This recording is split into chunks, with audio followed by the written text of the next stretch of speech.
Hello viewers, আমি রণেশ দাস মিশু। আমি one হিসেবে আছি কোয়ালিটি ডিপার্টমেন্টে। আজকে আমি আলোচনা করব কোয়ালিটি 7 টুলস। আমাদের কোয়ালিটি 7 টুলস সম্পর্কে আমরা অনেকের ধারণা আছে এবং অনেকের ধারণা নেই। প্রথমে জানি নিই কোয়ালিটি 7 টুলস গুলা কি কি।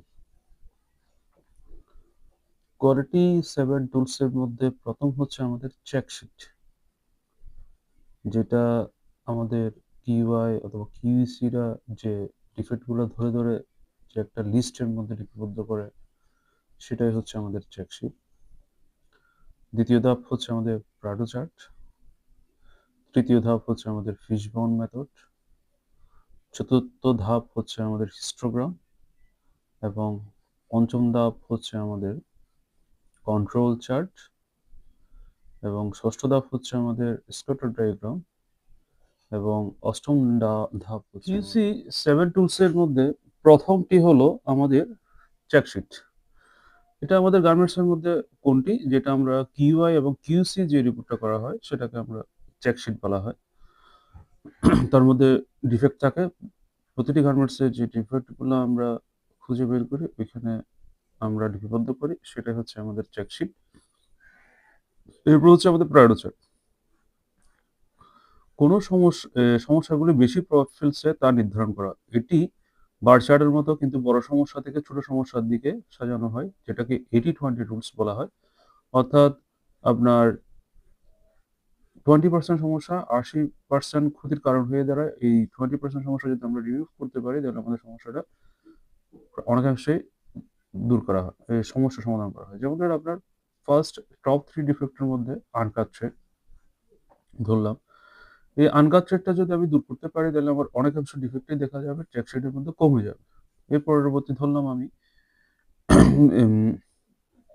ব্রোকেন বা স্কিপ।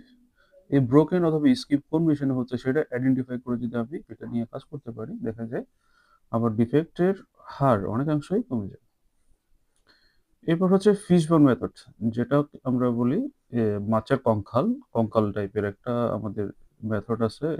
এই এই চার্ট মাছের কঙ্কালের মতো দেখতে, যেটাকে আমরা ফিশবোন ডায়াগ্রাম বলি। মূল কারণ বিশ্লেষণ করে, যেমন man, machine, material, method, measurement হচ্ছে এনভায়রনমেন্ট।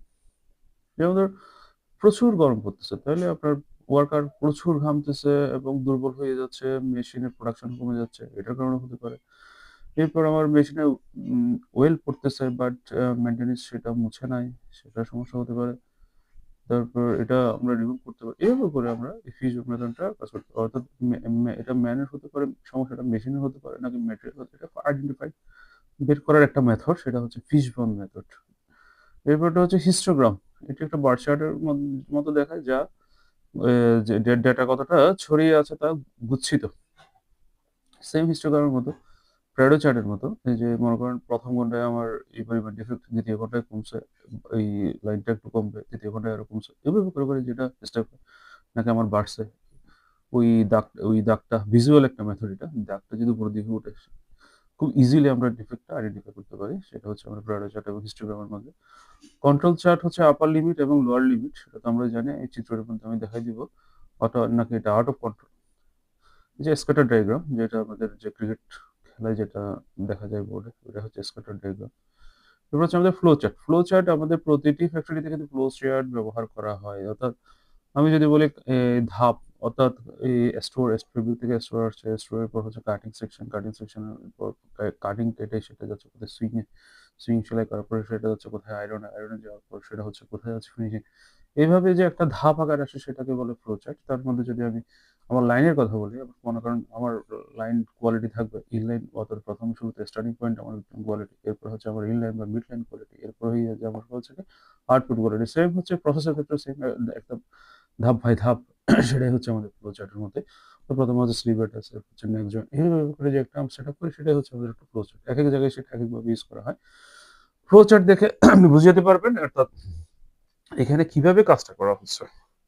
সবাইকে অসংখ্য ধন্যবাদ। ভিডিওটা আশা করি সবার ভালো লাগবে। ধন্যবাদ সবাইকে।